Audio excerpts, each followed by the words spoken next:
de Youssef Chahine, qui est notre invité ce soir, avec Latifa, l'héroïne de Silence on tourne, qui est une vraie chanteuse, qui a une voix exceptionnelle, qui est d'origine tunisienne et qui est venue au Caire, qui a été prise en main au Caire par les auteurs-compositeurs de Kalsoum et qui est devenue une énorme star, qui a vendu 11 millions d'albums au Moyen-Orient. Et d'ailleurs, le film commence par un hommage à Kalsoum. Et après, il y a beaucoup de séquences de comédie musicale, hein, comme dans la grande époque du cinéma égyptien, et un petit peu comme dans la production indienne de Bombay, qu'on appelle Bollywood. Voilà. Alors, ce qui est extraordinaire, Youssef Chahine, c'est que cette histoire dramatique au départ, vous la traitez sur un mode léger, avec beaucoup d'ironie, beaucoup de sketch, des trucages à la Tex Avery. Vous empruntez même un moment une scène à Lubitsch, une scène de La Veuve Joyeuse en noir et blanc. Et c'est là où vous êtes un vrai professionnel. C'est-à-dire que finalement, vous êtes capable de prendre une histoire et de la traiter dans un genre complètement différent. D'ailleurs, dans votre vie, vous avez fait des films historiques, vous avez fait des films autobiographiques, vous avez fait des comédies, mais quel que soit le film que vous fassiez, il y a toujours dedans la dénonciation. C'est le point commun, finalement, qu'on peut trouver dans toute votre œuvre. Oui, parce que finalement, on peut pas ne pas dénoncer quand on vit dans un contexte qui est tellement tordu. Ouais. Ok, c'est dangereux de le dire, mais il faut. Ouais. Il faut. Je crois que c'est un devoir, parce que la nouvelle jeunesse, moi, je ne vois pas la traiter comme les Américains traitent leur jeunesse, hein, qui ne voit qu'un seul point de vue, le pays le plus riche du monde, avec les meilleures universités. Eh bien, il a les jeunes les plus ignorants au monde, Ouais. Hein, qui ne voient qu'un seul point de vue, celui d'Hollywood. Dans Silence on tourne, vous dénoncez, cette fois, à travers l'arriviste Lamey, vous dénoncez un nouveau personnage qui a fait son apparition dans la société égyptienne, c'est l'homme d'affaires. Cette dénonciation de l'homme d'affaires, vous l'élargissez à une critique de la mondialisation et au pourrissement par l'argent. Eh oui, certainement, parce qu'il y a autre chose aussi. Qu'est-ce que c'est qu'un homme d'affaires? Ouais. Moi, j'ai dit le type qui fait des chaussures fait des chaussures. Ouais. Hein, le metteur en scène fait des films. Ouais. Celui qui fait des serrures, le serrurier, il fait des serrures. L'homme d'affaires fait quoi? Ouais. Des affaires. Qu'est-ce que c'est que les affaires? Attention. Les affaires, c'est les affaires. Alors, c'est votre 37e film, Youssef Chahine, vous avez 75 ans, vous êtes né en 1926 à... Alors c'est vrai... Il est force d'Ève. Ouais. Et vivant en plus. Non mais c'est vrai que quand on se remémore Alexandrie, à l'époque où vous êtes né et pendant toute votre jeunesse, c'était une espèce de paradis, Alexandrie. C'était la capitale du cosmopolitisme, une ville de culture et de tolérance. Il y avait 17 nationalités, on parlait 5 langues.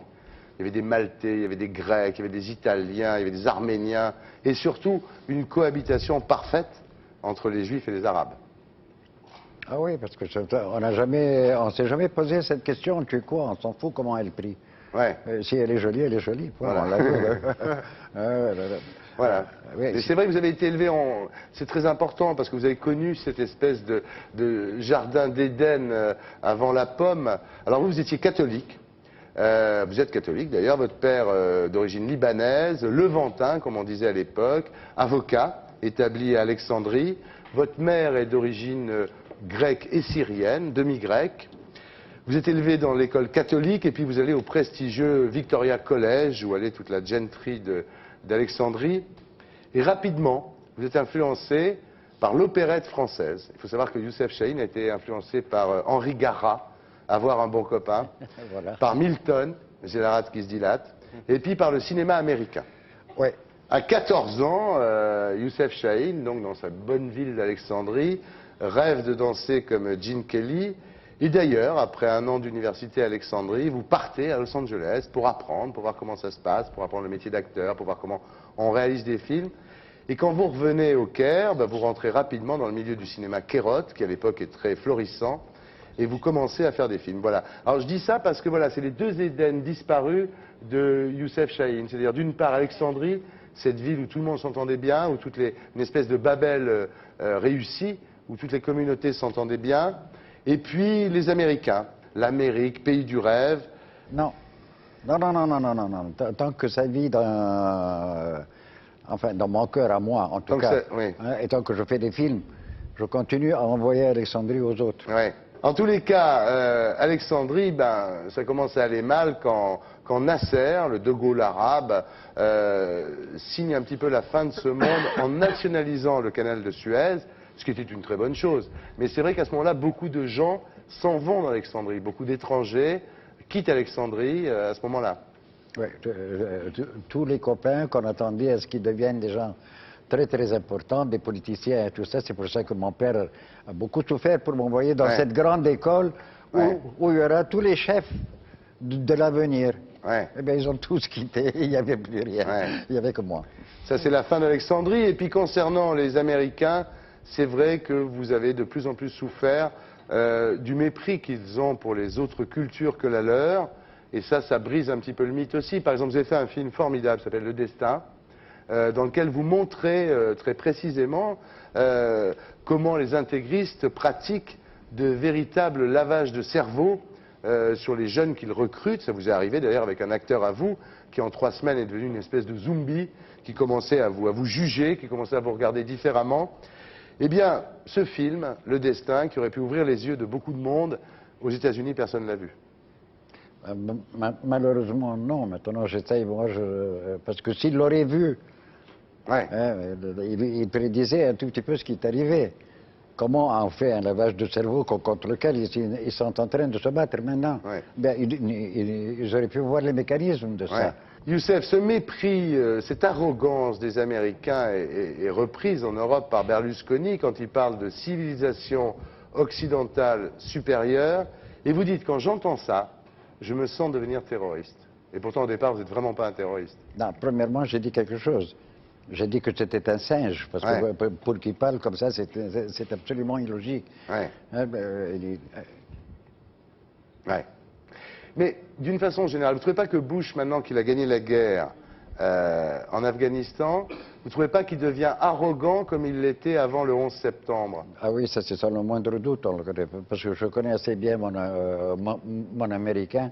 Mais il y a autre chose qui est beaucoup plus grave. Il a dit, je ne veux pas prendre des prisonniers et je ne veux pas qu'ils rentrent chez eux. Ouais. Eh bien, alors qu'est-ce que tu veux faire? Tu veux les tuer? Ouais. C'est contre toutes les conventions.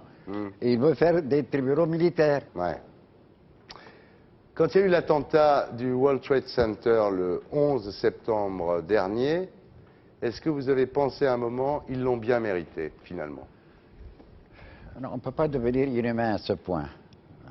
Non, j'ai dit, attention, j'ai prévenu que ça allait arriver. Et ça, c'est très important pour un metteur en scène. À savoir, certains signaux sont là, qui est en train de faire quoi, quel est son discours et tout ça. Vous pouvez prévoir un tout petit peu qu'est-ce qui va arriver. Moi, j'étais certain que quelque chose allait arriver. C'est impossible. Cette colère retenue d'une façon incroyable et cette injustice. Mais moi, j'ai lu une phrase de vous terrible. Vous dites que les Américains défendent Israël parce que le Congrès américain est dominé par les sionistes. Est-ce que c'est pas terrible, Youssef Chahine, de voir un homme comme vous, qui est un grand artiste, qui avait été élevé à Alexandrie, qui est une ville, comme on l'a dit, très cosmopolite et très tolérante. Est-ce que c'est pas très grave et très triste de voir quelqu'un comme vous aujourd'hui se radicaliser à ce point-là? Non, ce n'est pas se radicaliser. Il y a certaines vérités. À 80%, les sénateurs et tout ça sont soutenus par des sionistes. Alors là ce n'est pas se radicaliser, mais c'est avoir les yeux ouverts. Vous-même, vous êtes emmerdé des Américains. Bien sûr. Eh bien, alors vous ne le dites pas probablement assez. On l'a dit ici. Eh bien, et quand votre président va pour mourir de joie pour voir monsieur On l'a dit. Bush, bien, On a bravo. dit ici que les Français étaient devenus les caniches des Américains. Non, pas à ce point. Moi, je ne permettrai pas. Ah, d'accord. Qu'est-ce qui se passe? Je me sens pas bien. Allonge-toi, mets-toi à l'aise. Non, vraiment. Excuse-moi une seconde. Oui, je vous en prie. Que vous êtes malade? Qu'est-ce que vous lui avez fait fumer, Youssef? Ah, Youssef Chahine, une dernière question. En Égypte, récemment, de nombreux homosexuels ont été condamnés. Ouais, Est-ce que c'est pas habituel en Égypte, ça? C'est nouveau? Non, pas du tout. Je crois que c'est très nouveau. Je Ouais. ne sais pas pourquoi. Ça doit être pour cacher un autre scandale. Ouais. Hein, alors on fait un scandale pour cacher un autre scandale, qu'eux ont fait un scandale politique ou quelque chose, parce que c'est totalement scandaleux. Et d'ailleurs, c'est pas vrai. Hein. Ils peuvent arrêter 60, mais moi je crois qu'il y en a beaucoup, beaucoup plus.